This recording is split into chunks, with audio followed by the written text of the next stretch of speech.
area of pain in the shoulder tell us about what's going on in the shoulder? What's that? Not much. Okay. It's still important to ask it, and you need to know that you're kind of interested in the patient, and they think it's a big deal, so you kind of have to act like it's a big deal. But if they start getting too carried away with it, then I'll just jump in and explain to them, hey, this is why, and you give them a big medical reason why, the referral and all that, and then they're like, well, okay, I'm done. And they don't ask about it again, and that saves you time. So you find out where the pain's at.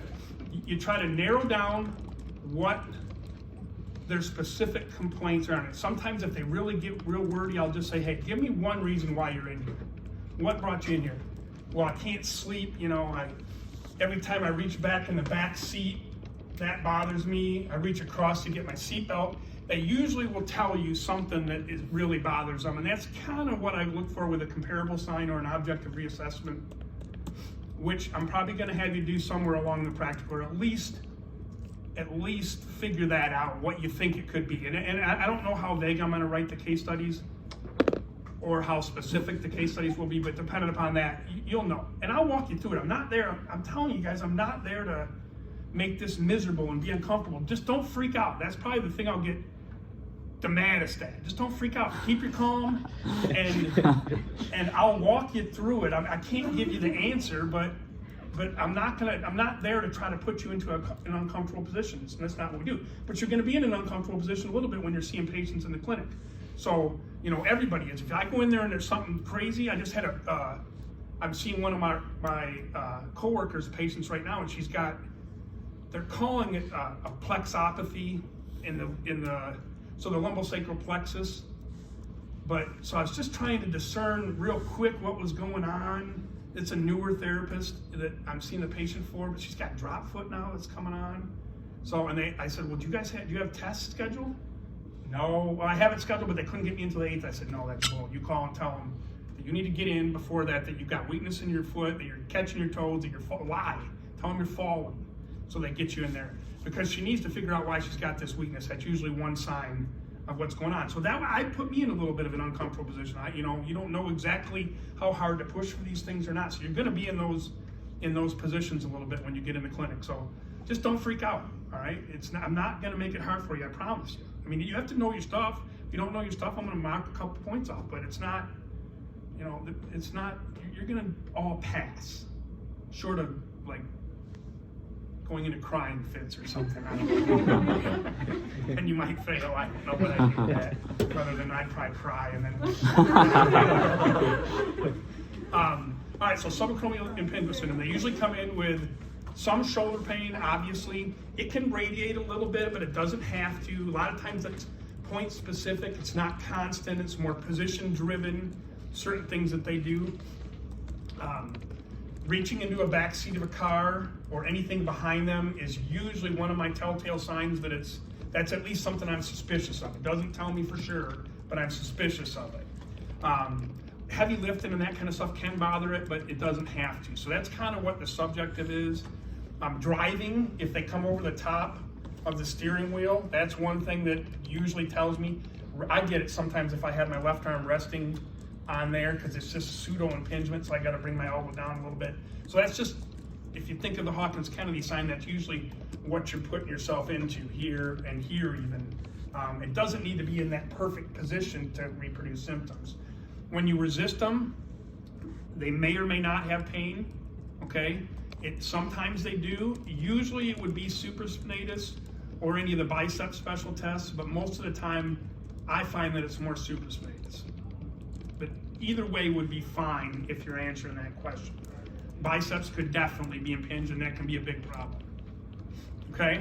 So from a subjective point of view, that's probably where I would go. Objective, they're going to obviously, theoretically have impingement, special testing positive. So this is where I want you guys to kind of think of things. What do we know predisposes a patient to an impingement syndrome? Like what type of tightness issues? I can think of 2 tightness issues that will be really big for this. Say it again. Yeah, pec minor, okay?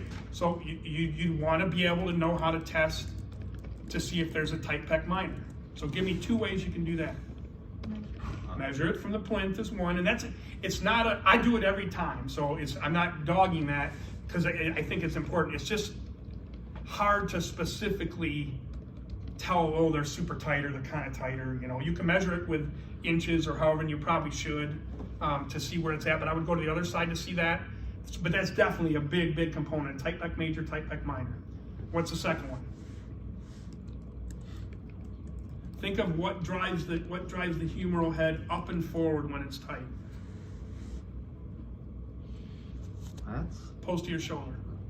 Okay, so posterior shoulder, super important. And matter of fact, if somebody called me and just said, I've got shoulder pain, give me one exercise, it would either be a pec minor stretch or a posterior shoulder stretch.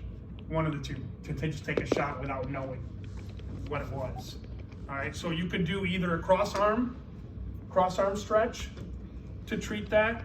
You could do a sleeper stretch or both, but what do you have to make sure is fixated? Scapula. Otherwise, when you do this, as soon as you get to tightness, okay, let's just say here I have tightness in my posterior shoulder. If I keep going, my shoulder blade is just going to come right around, and we're going to stretch the muscles that are probably already too lengthened, which is the muscles that run from the spine to the shoulder blade. Okay, so those are, if I have somebody with an impingement syndrome, those are usually the 2 things that I'll give them first. Like if I find that they have a pec minor tightness and I find that they have a posterior shoulder tightness, almost always they're going home with just that. Almost always. Okay, because they'll come back in probably 50% better just with doing those 2 exercises. Okay, now that probably isn't enough because there's going to be some stability stuff going on. Okay, but how will you tell that somebody has some stability, let's say some periscapular instability?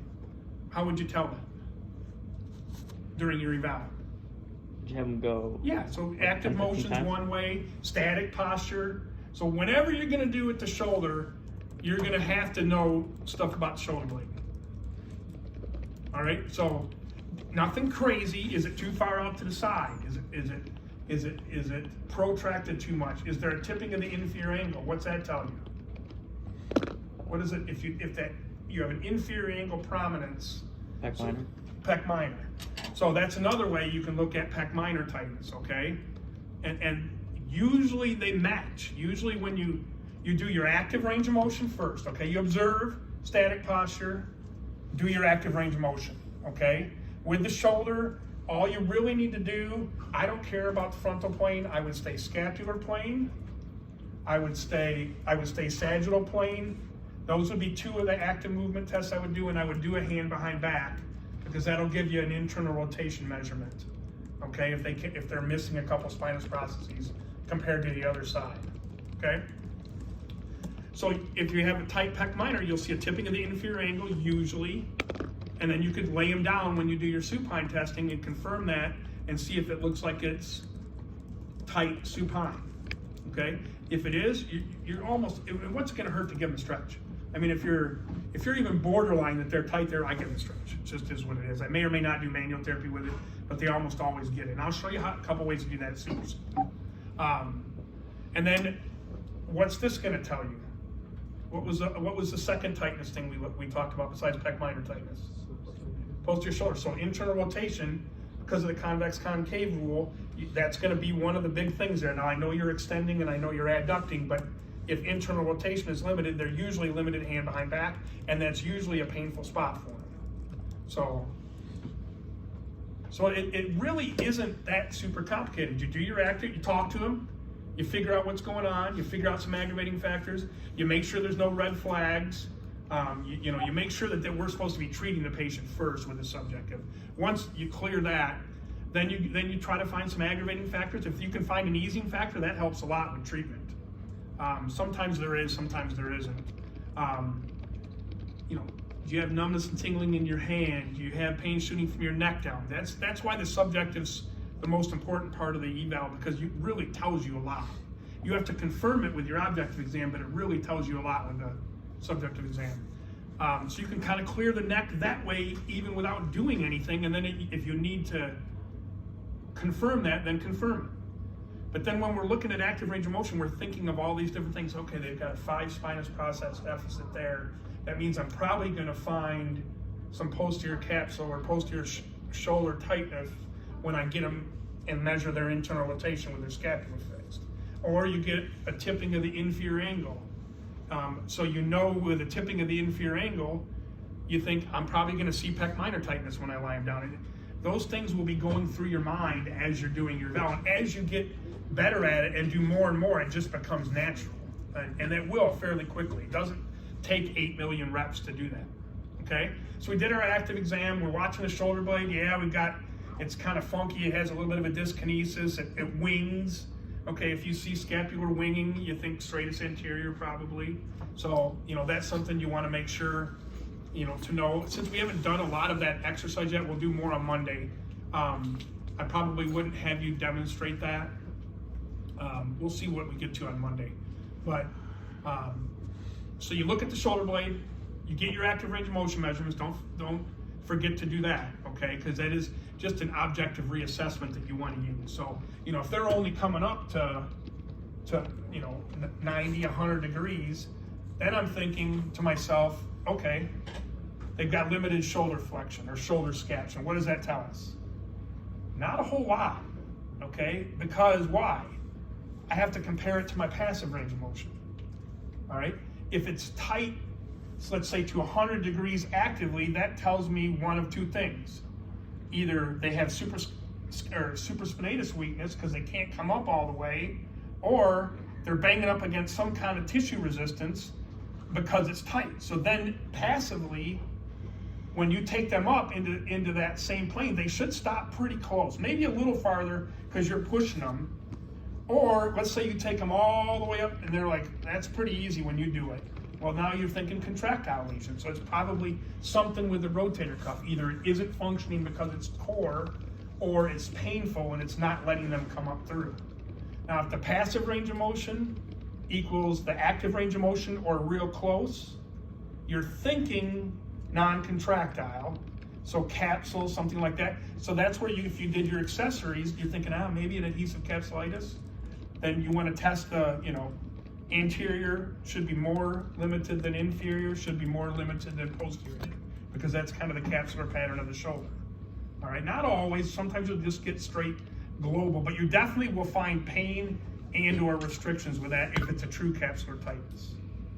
So that's something I'd make sure you understand. And we can go over this again on Monday, because if I do put another one in, it'll probably be an adhesive capsulitis. Okay. Okay, so we did active. Let's say we just go through passive. We did flexion. Usually my passive is I'll just lie them down, have them do flexion or scaption, one of the two, see where they're at. Then I'll bring them up into external rotation or abduction to about 90 degrees, and I'll do internal and external rotation. All right.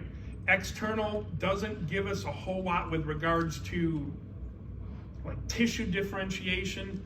But it is nice to know if they're hypermobile. It is nice to know if they have apprehension.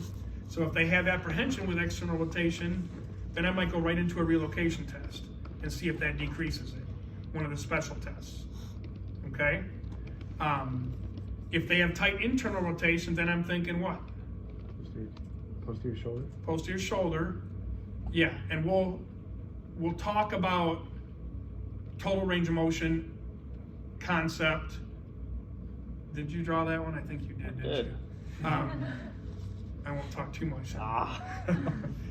So total range of motion versus loss of range of motion. And real quickly, it just means this. In throwers, because of the bony configuration, they'll end up with a lot of external rotation motion and less internal rotation, but that's fairly normal. So then you want to go to the total range of motion, add up their external rotation, add up their internal rotation. If it's around that 180, give or take, plus or minus maybe 5 or 6 degrees, then I probably wouldn't want to create a lot more motion. So I probably, even though they had maybe 135 external and maybe 40 internal, if that's close to that 180, I'd be a little leery of creating more internal rotation motion, even though it's way less than what the normals say. Does that make sense? Everybody get that? It's going to be a question on the test, I promise you.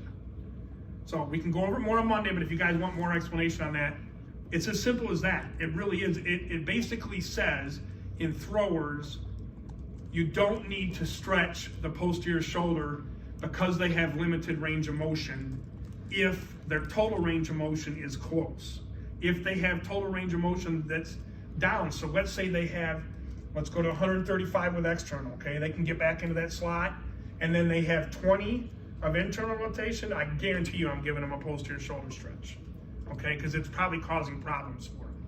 And how far would I get them? Right to that kind of total range of motion concept. I've seen it written as 183, I've seen it written as high as 189, I've seen it down at 178 for total. So I'm anywhere around there I'm fine with. I don't think they really know with the research. And then I would maybe do a posterior mold, maybe do an inferior mold, maybe do a posterior inferior mold, sleeper stretch, cross arm stretch to get that motion until it's where I want it. And then my ideas for them, that would be their home program. Okay, they would end up doing either a sleeper stretch, a cross arm stretch, something like that. So that same thing goes with the impingement. I know we kind of got off the track a little bit with the subacromial impingement syndrome. Those would be the exercises I would give them for a home program. I would for sure do a Hawkins-Kennedy impingement sign. If you want to do compression superimposed on that like I do, you can. If you want to do distraction, you can. You don't have to. Most people don't do it. All right, there's a near test. I might want to palpate the supraspinatus. What's the best way to palpate the supraspinatus? Bring that arm into extension to get it out from under the arm. So that might be something you're asked to do. Okay? So, given the directional limitations that I just told you about, what direction would you want to mold probably? Think of convex on concave. So for convex on concave, you don't want to go the same way as your X. So if the distal part is moving forward, you want to go back. So if we're trying to get, if we're trying to increase flexion or internal rotation, it's going forward, we want to mold back. So we want to go posterior. So posterior theoretically should increase that motion. If they were tight in external rotation, like a frozen shoulder, then it's going back, so we want to go forward. So that would be an anterior mold. Okay? If they're in the frontal plane and we're coming up into abduction and they can't do that, it's coming out in this direction up, then we want to go down. Okay? So that's, make sure you know those, because some are either on the test or the practical. One of those is going to pop up. All right? So you palpated it as positive. You've got active range of motion and passive range of motion. Maybe causing a little bit of symptoms. You reproduce more of the symptoms with special testing. You decide that they have a tight pec minor and a tight posterior inferior shoulder or posterior shoulder. So we know that the let me grab them here because I want you guys to understand why this happens.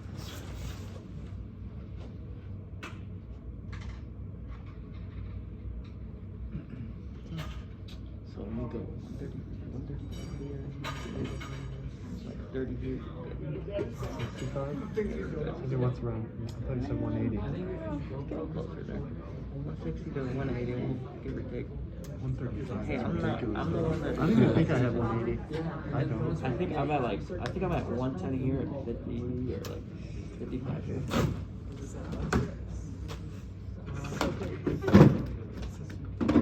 I want you to grab your shoulder.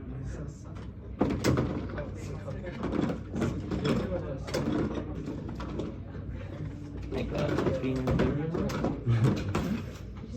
I'll destroy the skeleton in there. He's laying on the ground. He's alright. He'll get up. he gets tired. Oh, he's like, that's not my first. Oh, Really? Wow. oh. Yeah. Posterior, right? But I thought you were. Push your shoulder to this. We got a lot of internal. Crippled now. Everybody. Nah, give me an anterior mold for the internal. I need more. I need 100 degrees of internal. Give me 100 degrees. Hey, come on, give me 100 degrees of internal. Talk to me when you get it, okay?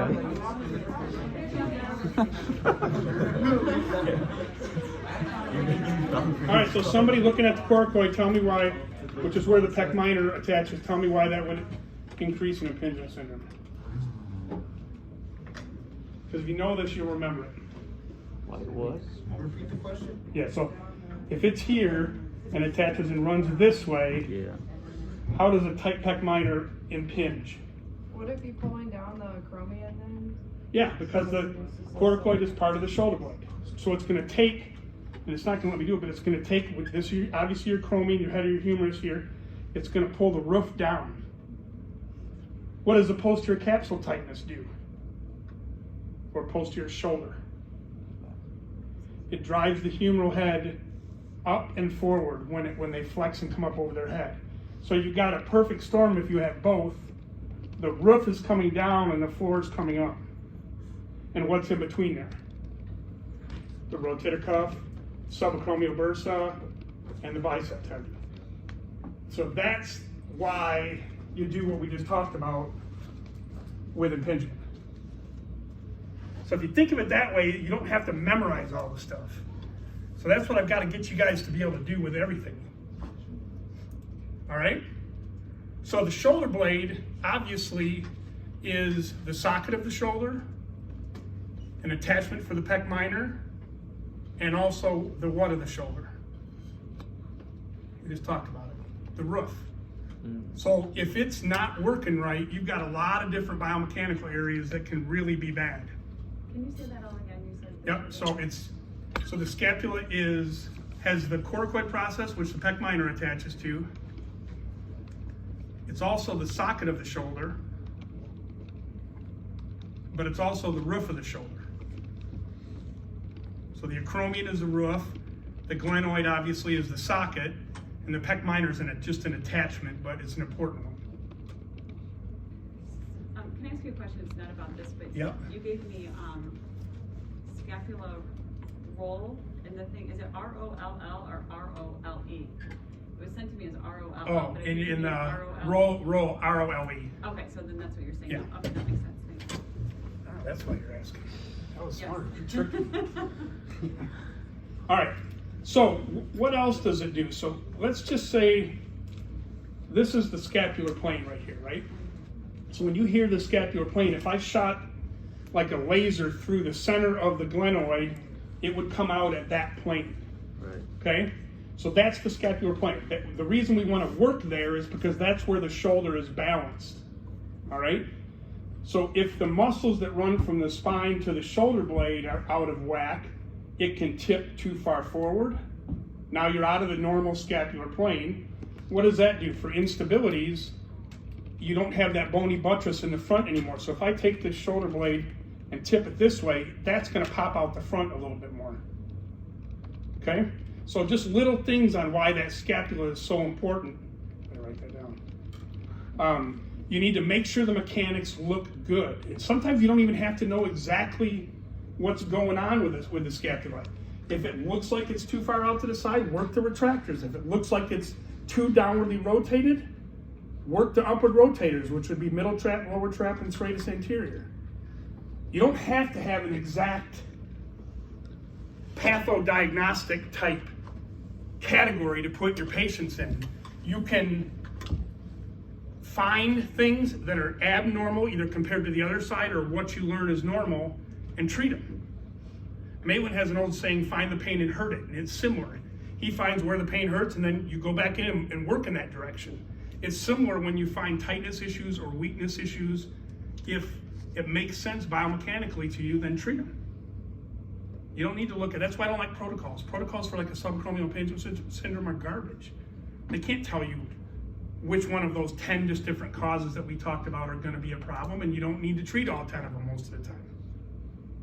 So if you understand the mechanics and kind of what they're predisposed to, then you can treat that without having to have a protocol or treat everything that's possible, if that makes sense.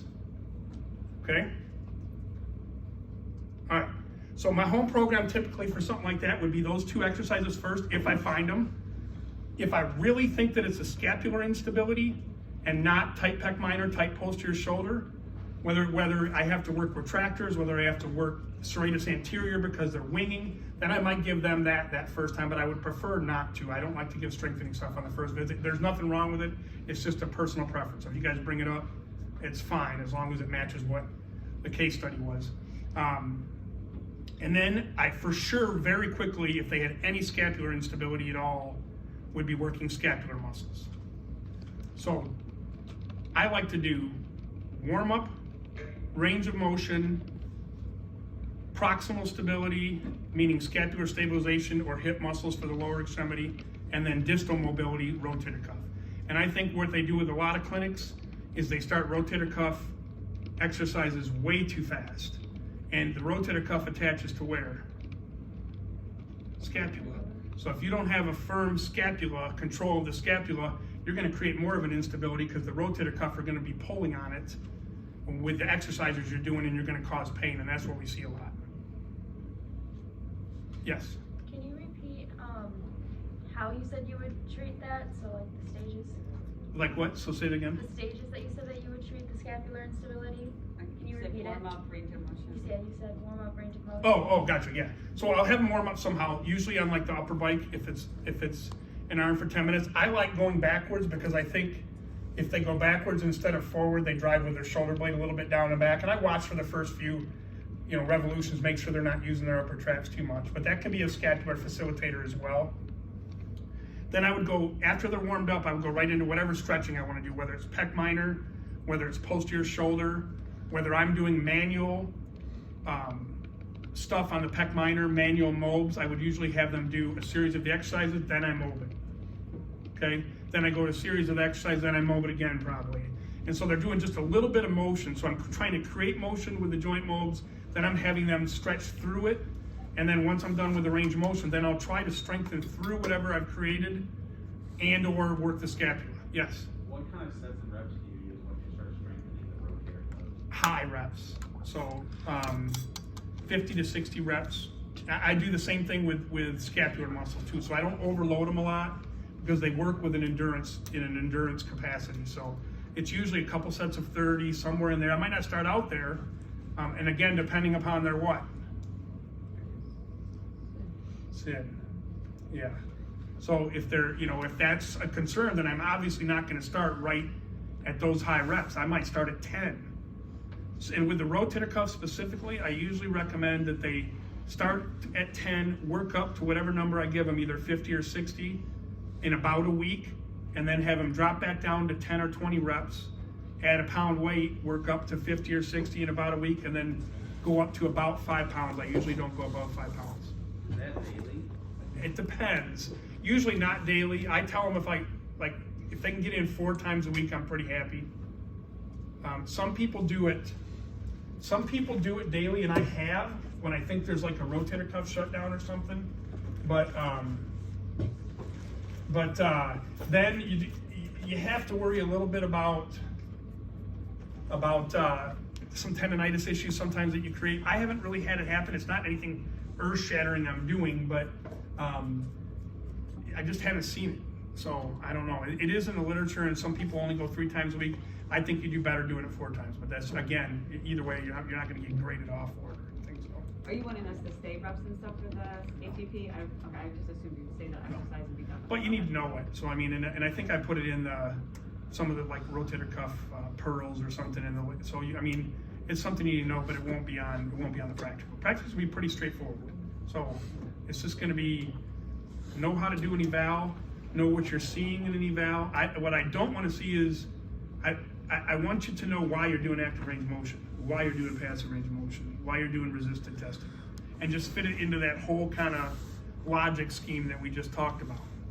That's important because that way you're formulating a plan as you're going through the eval. If you know that, if you know, I'm just gonna, the form says I want to do Scapular, I want to do sagittal plane elevation, and I want to do hand behind back. Okay, I've got it. Well, why?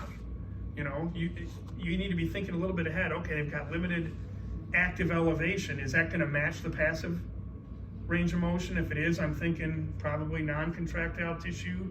If the passive range of motion is a ton more than the active range of motion, then I'm thinking, then I want to maybe use my resisted test to confirm that it's a contractile region.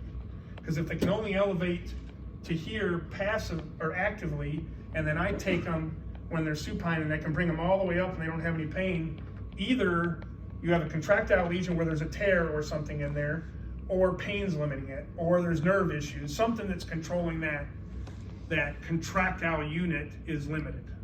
And then you confirm that with a resisted test. So if I'm working in the scapular plane, I would resist scapula.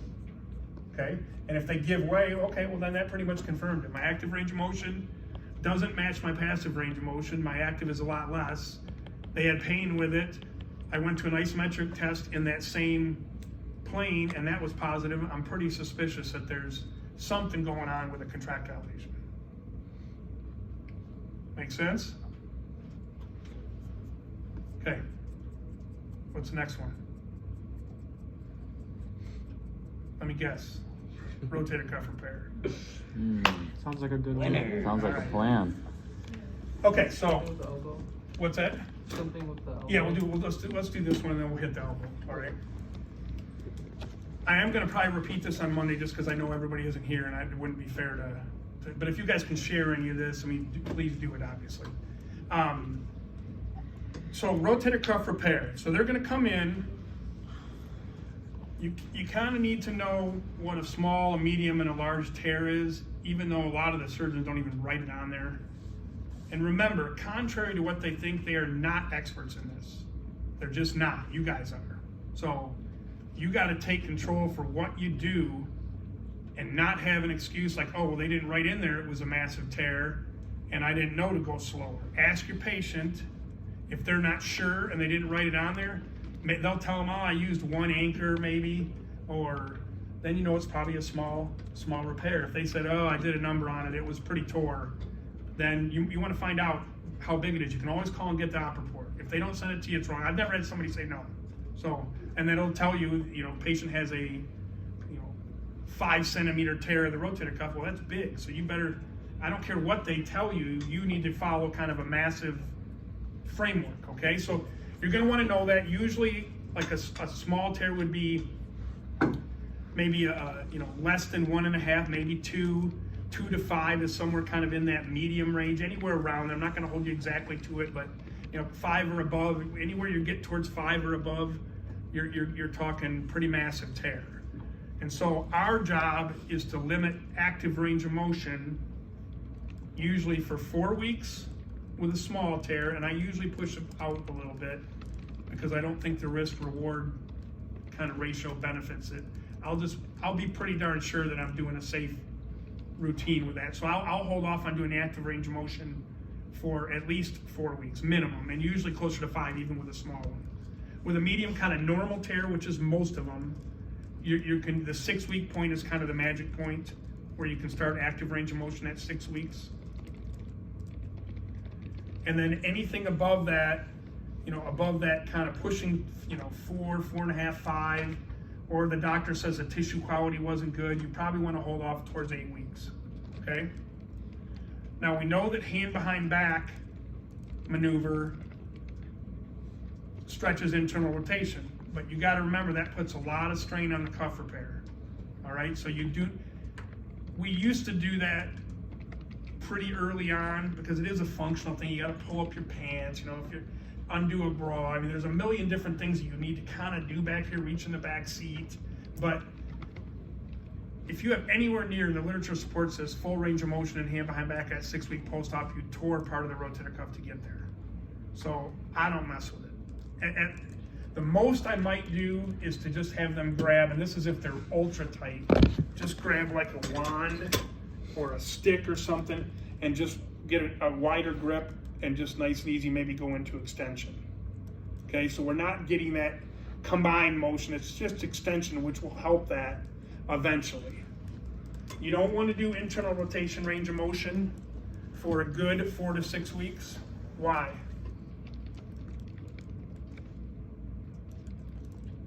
What?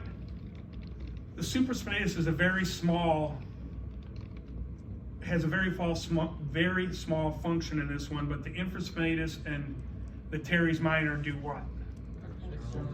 Okay, so when the muscle does something, the direction of its pull, the muscle shortens or lengthens. Shortens. If you go the opposite way, it lengthens. So you don't want to lengthen the repair too much too early on. Okay?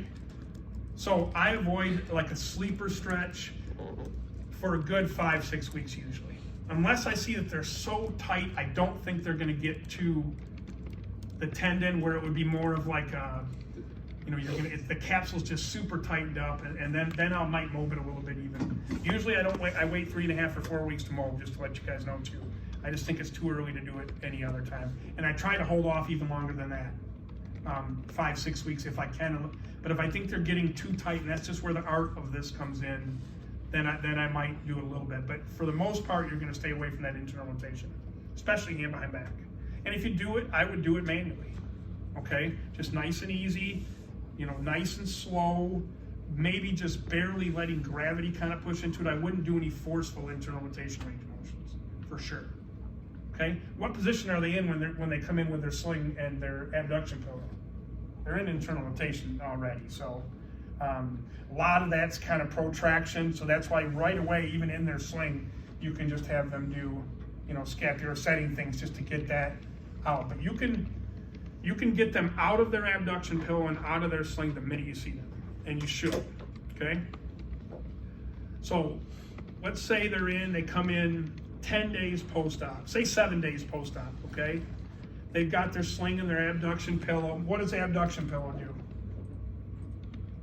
I know I mentioned this one time, but Better blood flow. better blood flow is one thing, but what else does it do? That is very true. What else does it do?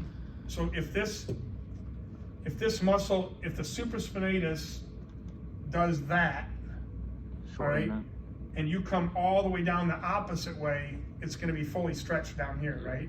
So theoretically, by giving it in a little bit of abduction in the scapular plane, you're shortening the repair a little bit to take tension off of it. So that's why they have it. And if they ask you that, because they'll come in there like, I hate the dang thing, that's why you tell them just put it back on, you know. So believe it or not, if the doctors don't want to ever blame themselves, so if the patient does it on their own, they're going to tell you why you didn't tell them to put it back on. So just tell them to put it back on, even though it probably doesn't matter in most cases, to be honest. All right, so they come in. What's the first thing you're probably going to look at in any post-op patient? Say louder, Do we look at their incision site? Yeah. Make sure they don't have an infection. Most people will know, but you want to make sure. That's something you want to catch early. You don't want to let it go. So, you know, they're not doing any open repairs, or hardly ever anymore. So you'll just have scope holes, the puncture wounds from the scope going in. They can be a little red. Don't freak out if it's a little red. You know, fever, any drainage, severe redness, those kind of things you want to look at. If they're not feeling good, if they have an exorbitant amount of pain, which they can because it's a surgery, but those are the kind of things that you look at just to make sure that, that they're not infected. If you're even 25% concerned, we have cell phones. Snap a picture of it, call the nurse for the doctor and say, hey, do you mind if I send you a picture of this? I just want to make sure you're okay with how this looks. It's a super easy way to kind of get the, you know, pass the plate a little bit, you know, pass it on to them. So, you know, that's not a bad thing to do with stuff like that. Even though we're trained in it, that's where they're real good at. They're awesome at that. They do amazing surgeries. They know their surgical stuff extremely well. They do not know their rehab really well. There isn't one doctor around here that I wouldn't go toe-to-toe with, and you'll be able to too on rehab stuff, because I'm telling you, you guys know more than that. So they think they do, but they don't. All right, so you get them in there, and you know, you do your history, you find out where they're sleeping, okay, because a lot of times they'll be in a recliner. That's one like objective assessment. It's just they feel better when they don't lay flat, and part of the reason is that pec minor gets really tight because they hold this in this position because it's comfortable. So even when you lay them down for the first time, you want to be careful because they're not going to like it most of the time. So if they have a cuff repair and it's painful at all, when you lie them down, the gravity is going to push that shoulder back, and it's not going to hurt them. It's just not going to feel good for them. It's not going to injure them, I should say. Okay, so just watch it slow. Sometimes you want to go on a little incline. Do you recommend them not sleeping in a recliner then? No, I let them because they need to sleep. They're usually the bad ones. I mean, the ones that they have a lot of pain with, and I don't know why, but there's a big portion that have no pain. I don't get it. They literally will tell you that I have no pain. don't understand it. And those who are looking at sins again, and they're like on Yeah. the high aspect Yeah. of it, would you start them like incline and then per visit slowly, like Yeah. take a pillow? Yeah, for sure. Or I just Okay. tell them to do that at home. Oh, You know, okay. use Yeah, their yeah. recliner. They're there a lot more. So Uh-huh. I'll just tell them just gradually over time at your own pace, start to get the recliner a little bit more flat rather than upright, and then maybe prop some pillows in bed. And then they'll 99% of 99% of the time, if you don't say anything, they're just going to do it that way because they don't want to sleep in the recliner either. So, but they will not like it sometimes. So you want to maybe kind of hold their arm as they lay down and kind of keep it forward a little bit, and then just kind of gradually let it go down. It's not going to be on the practice. I'm just telling you this for when you get out there, all right? So you lie them down. You know, you make sure that everything's going okay. You find out where they're sleeping. You make sure they don't have any infection signs. Make sure they don't have any questions about the procedure. Anything that you want to do to kind of, you know, win their confidence over. Then you tell them, okay, I need to get some baselines, range of motion, so that we know kind of where you started and where you're headed, all right, and we can retest that. You tell them, hey, this is what I tell almost all my patients when I'm worried about pain. You have control over this evaluation. If at any time you feel like you need to stop, take a break, or you're done, then we're done. We can always continue it next time. It doesn't happen very often, but once you say that, they kind of ease. Everything, they don't guard as much. Everything calms down, and it's easier for you if you can get them confidence. Okay? So then you measure flexion. So I'll take them up kind of in the sagittal plane. I'll go real slow. I get multiple points of contact, maybe the wrist, maybe the arm, and just so they feel comfortable. I'll tell them when the pain starts to let me know. If they say, okay, it's starting there, but it's small, I'll go a little farther. Just tell me when you've had enough. All right, I think that's it. I measure that. All right, whether it's visual or you want to have somebody come in and use a goniometer, however you want to get your baseline, that's what you want to do. So now I've got flexion range of motion. Then I might go to Scapular just to kind of see where that's at. All right, and then I might do external rotation. Well, I will do external rotation for sure, but I don't do the 90-90 like I would with an athlete. All right, I usually will get them kind of in that loose pack position. So I'll get them up maybe flex 30 out in the scapular plane, and just nice and slowly. And sometimes they have like 5 degrees. It's that aggravated. It can really, really be limited. Don't freak out with that. That's a pretty normal thing to find, and they usually will loosen up real quick as you range them. So that's what I would do there. And then I might, if they can tolerate lying flat, look and see their pec minor length to see if that's shortened because of the sling position. All right. Should you do active range of motion? No, it's contraindicated. We don't want to do active range of motion for 4 weeks at a minimum if it's a small tear, and we might need to wait till 8 weeks if it's a massive tear. Would you do resistant testing? Nope. No need to. Not going to really give you any information for multiple reasons, but not something that you want to do for sure. Would you do accessory motions? Too sore. They've got too much going on. What's it going to tell you? I mean, at this point, it says on the shoulder eval to do it. Okay, that's my point. Would you do special testing? You already know what's going on. It's post-op.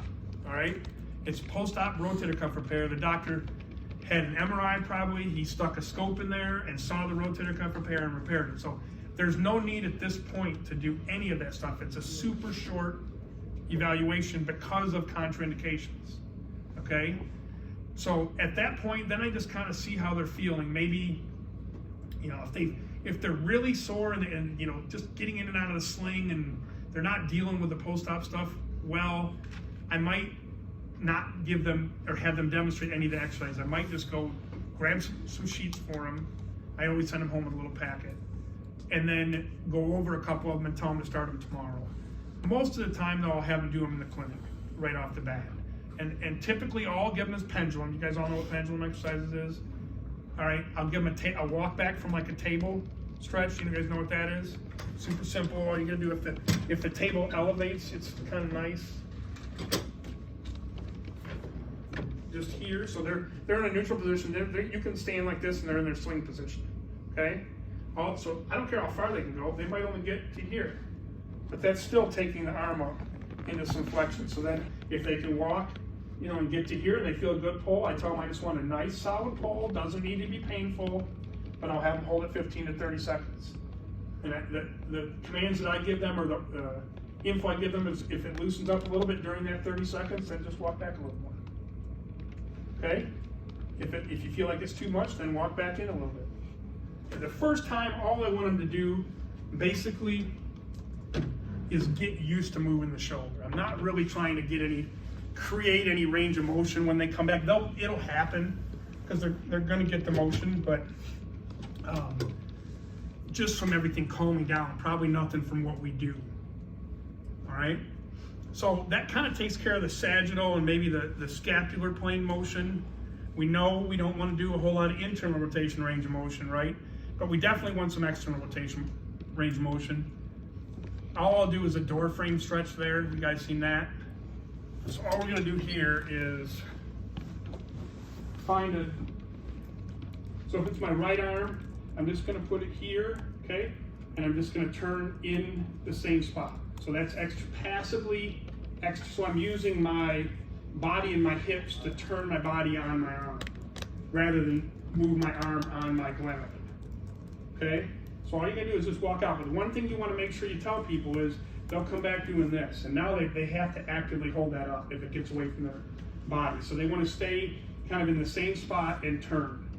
And this one, they can get it really quickly. So you just want to go and just maybe nice and easy stretch, same kind of talking to that I did before. Feel a good stretch, hold it for 15 to 30 seconds. If it's too much, back it off. I don't want any pain shooting down the arm. Maybe just a little bit, I can tell that stretching in there, because that's going to what to the repair when you go into external rotation? Lengthen or shorten? Short. So you're okay with it, all right? But you know you have 4 to 6 weeks to get this range of motion, so we don't need to get it day one. And if they come back with a ton of range of motion, sometimes I get worried. I don't like that. I want nice, slow, gradual gains over that time, and you can tell them that. Pain guided initially. At some point, you might need to jump in and maybe do some joint moves to speed it up if they're not getting where you need them to get, but most of the time, you're good. All right? So then at some point, 2 weeks, maybe, actually you could do it probably day one if there's no subscap precautions. You could have them do some type of low-level scapular setting. So you could even just put their arms in this position if they have this much flexion, put either a slide board or a towel or a pillowcase or something that will slide easy, and just set their shoulders. Okay, kind of a military posture, chest up and forward, shoulder blades down and back. Okay, so we're just going to go here to here. Weight supported, I'm not holding it up, so I'm not worried about that supraspinatus repair, and just have them set shoulders. Or you can use a ball. A lot of times we'll use like a Swiss ball or a therapeutic ball. Just make sure the table's low enough so it doesn't get up if they're in range or they're not going to like it. And then we're just going to roll the ball backwards and then relax. Okay?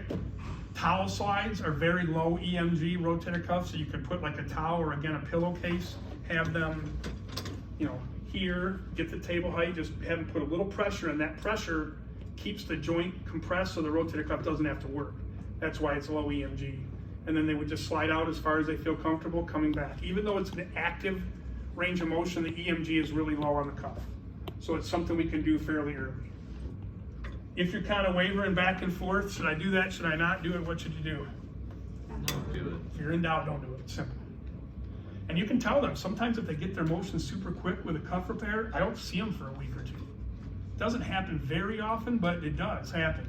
Some people just don't lay down a lot of scar tissue, so we don't want to keep stretching out something that doesn't need to be stretched out. So that's a definite possibility. Not real good for business, but it is what it is. If it's an athlete, I would feel okay working their core, working their hips, if they're a thrower and taking the time to do that. But if it's not, yeah. Do you do anything into like abduction early on, or do you kind of just avoid? I hardly ever train into abduction, honestly.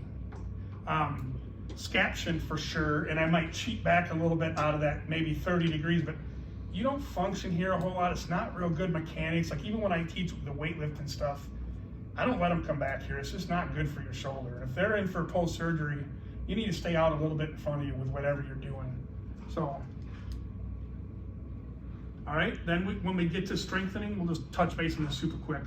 You might want to start isometrics first, just to make sure they tolerate it, okay? It's the lowest level, we know the muscle's contracting, but you're not going through motion. But I don't stay at isometrics very long at all. But like maybe even one time, and sometimes I just skip it. If they're non-irritable, you know, their sin is good. My progression would be, for rotator cuff stuff, once I get there, would be on your stomach, coming back into extension would be my first one. My second one would be with a little towel under their arms, external rotation. Okay, and then my third one would be Scapular. So I'm usually at 1 pound or 2 pounds of prone extension, maybe at the same time I'm at 1 pound of external rotation and just getting reps still with Scapular. So it usually goes 0, 1, 2, and then I'll start increasing all of them about 1 pound a week, just to give you a guideline. It's not a set in stone, but that's just a guideline. Scat stave stuff, you obviously you're gonna do, you know, slides up the wall. You know, you can use, we use a foam roller a lot, and we put it in a corner so that both ends are touching, and we'll roll it up the wall so they're getting kind of elevation in the scapular plane, but they're also getting strengthening. But that doesn't start till about week 6, week 7. You can do high pulls with like speed pulleys, just nice and easy about that same time. Eventually getting into like prone, you know, ITYs, and when we go over your stuff, I've got that sheet. We can go over all of that stuff so you guys have an idea what that is. All right, make sense? And then I know in the chapter that I wrote, it's pretty well laid out. It's pretty extensive. You guys don't need to know anywhere near that, but it gives guidelines and time frames in there on rotator cuff rehab. I'm pretty sure I put that chapter in. Did I put a post-op chapter? I think I did early on. Oh, and I fixed who let me know about the Paul Ludwig program? I think it was already on it maybe. It only copied the odd pages. So I took out, so I think when my secretary did it, she just threw it in the copier and didn't get both sides. So I took the one out today and I put the new one in with all the pages. It's an amazing scapular stabilization program. She's world renowned. She runs the Minnesota program up there. It's copyrighted, but she let me use it. So it's not anything you're gonna be responsible for on the test, but it's really something clinically you're gonna wanna use. Yes? The one you just posted today, I tried to open it on my iPad and also on my computer and my phone, and it says the file isn't supported. It's what? It's not supported. It's like saved as a MSG. All right, I've got it on my computer here. I'll try to redo it because I know what happened. It clicked on. I wish I had my TA there, but obviously he's no good. Quit bringing him stuff. I'll try to remind me before I leave, and I'll try to fix it real quick. I think I know how, because I think of the way it came up, I put the actual like email that she sent me from the scanner, and so you had to click on it. The first time, I think I need to do it without that. So thank you. Yeah, that's like 2 times in one thing. That's bad news. All right, good with those, you think? So this is why you don't freak out. I mean, I'm telling you, that's all you guys need to know for this practical. I just gave you 2 of the things. We'll go over the elbow ones. Just make sure you know it well, because I'm probably going to ask some questions. You might not know the answer. And that's another thing too. Remind me to tell everybody on Monday. I might ask you something in there that you're not getting graded on. So if you, matter of fact, I can almost guarantee you I will. I'll ask you things probably that I don't expect you to know the answer, but I want you to think through it, and then it's a learning thing. And I don't have anything planned like that, but the flow of whatever you guys are doing and saying will come up, and it'll just be a good thing to throw out there for you guys to learn. So don't freak out if you're, you know, if I'm writing stuff down, or, because I'm old, I forget stuff. If I do a bunch in a row, I won't know who did what. Then I'll have to flunk y'all. Kidding. Yes. Just to kind of recap of how like the practical will go. Mm-hmm. Our partner is just gonna act normal, right? Mm-hmm. They're gonna kind of have to follow they're gonna have to look at the case study as well. Okay. And then that's what they're gonna do. Okay, so they're if gonna they have a shoulder, you know, you probably want to come and lab stuff. If they have a shoulder, elbow, you probably won't have to. Well, yeah, you will, because they're not gonna be doing stuff that's gonna present signs of. Yeah. So yeah, you kind of want to, and I'll walk the. Okay. I'll walk the patient through that. So you stop here, you know, or whatever. But if you can do it on your own, if it says you have 110 degrees of flexion, then don't bring it up to 180. You're going to confuse your partner. Yeah. There's people that do that on purpose. I had one in my class. He about got smacked literally one time when I was in there because it was pissing me off. That wouldn't be a good idea, by the way. What else did you just ask me? And then Something else. just kind of clarifying like the process. So we're gonna go in there with our partner. You're gonna get the sheet. We're gonna ask some questions for the subjective. I'll walk you through that. Like I'll when you get in there, I'll say, okay, take some time, just read it over again. When you're ready, let me know. And then I'm gonna have you initially go through how you would ask subjective stuff. So I'm gonna say, okay, he's in here or she's in here for the first time. You need to get some information. How are you gonna do your subjective? Okay. And when you're done with your subjective, I might ask you, what about the severity, irritability, nature? What are you thinking? You know, is it something you need to worry about? Is it something you need to be careful with, or is it something you can go and do the rest of your eval? So it's more of like a discussion also. Yes, but I'm not gonna tell you what type of eval you need to do. Right. Then I'll say, okay, start your eval. Well, you always wanna start the eval with observation. Yep. Okay, so you're gonna look at a static, whatever it is, see if there's anything crazy at the elbow, deformity, crazy carrying angle, more at the shoulder, is it forward? Anything like that, you're just gonna look at that. You can look at it from the side, you can look at it from the back. When you're comfortable with that, then I'm gonna say, okay, what do you do next? And you're gonna say, active range of motion. All right, so then you're gonna do the active range of motion. Flexion, scaption, if you wanna do abduction, that's fine. A lot of people do, I don't. Hand behind back, okay? Then I might ask you a question on kind of what you found and what are you thinking ahead to look for in the objective, like we just talked about today. And then I would say, okay, let's go ahead and do, your supine testing. So you lie them down, do whatever you're going to do supine. Look for pec minor tightness. Look for passive range of motion to see how it relates to active range of motion. So flexion, maybe scaption, external rotation, if it's an athlete at 90, internal rotation at 90. If it's a rotator cuff repair, we obviously have limitations, okay?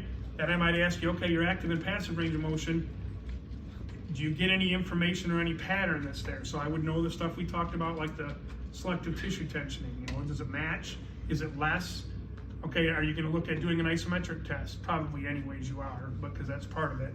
But then you might, while they're supine, do a special test. I'm not going to be super picky on that, so if you get past the supine position and you realize later, I better do a Hawkins-Kennedy test or a relocation test or whatever, you can put them back down. I don't always get that right, believe me. So, so just so you get it done, but it is nice for your own sake to remember what you do in different positions so you don't have them flopping all around, okay? Because a lot of times they're sore and they don't like doing that, all right?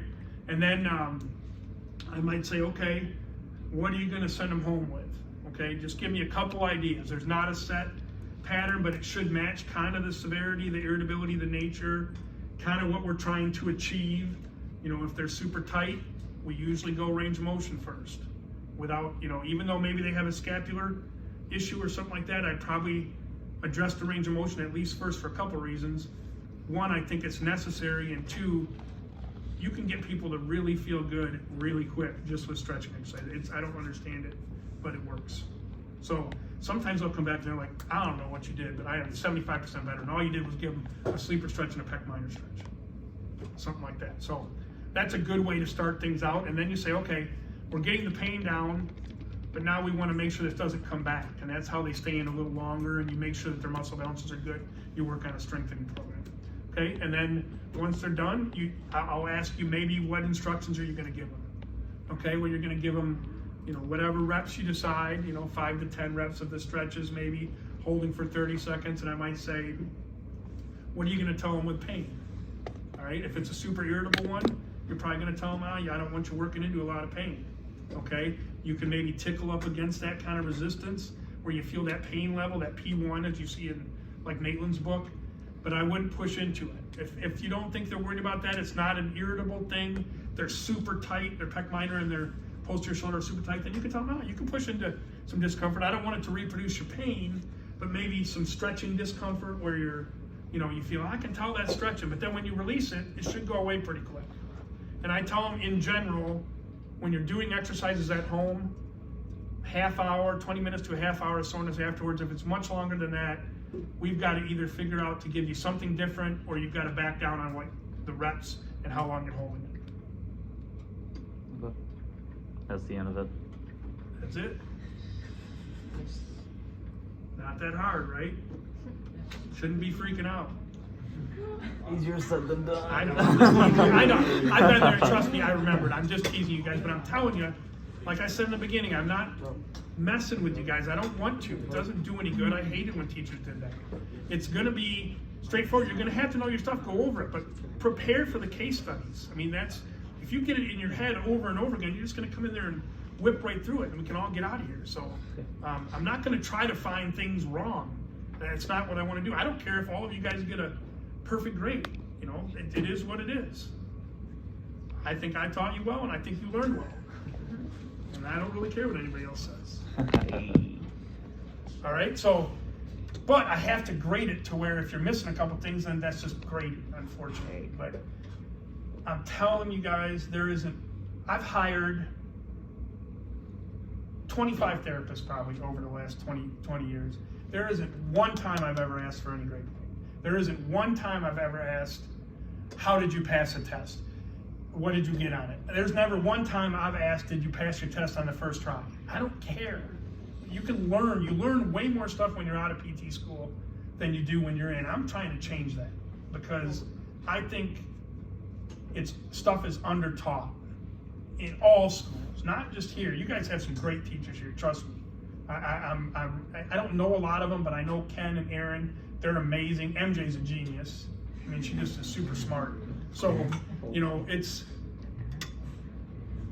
not that schools all over the place aren't teaching well. They are, and I get that it's handcuffed, and I get you have other classes, and I understand that. Everybody's been there, but you guys got to try to suck this up and learn as much as you can because this is your chance to do it. With extremities, you're probably not going to get a lot more than this. So that's why I'm kind of rough on you. But there is ways to get more points too. If we get to the point where I gave you too hard of a test or I didn't prepare you enough for practicals or something like that, I'll figure out a way to where you have to do some other paper or something. I don't know. We'll figure out something. I'll just talk to MJ and get some ideas. So I don't want you freaking out. I really don't. You know, if I grade any of your priest stuff hard or your other stuff, figure out what you did and do it better next time. I don't care what your grade is. Couldn't care less. The point isn't to do it right. The point is to learn from what you're looking up. Same with these tests and practicals. All right? Can you do an other one now? Because I know you're pressed for time today. You are? No, you are. Oh, I have till 2:45. Yeah. But listen to this. I had to go. I'm pissed.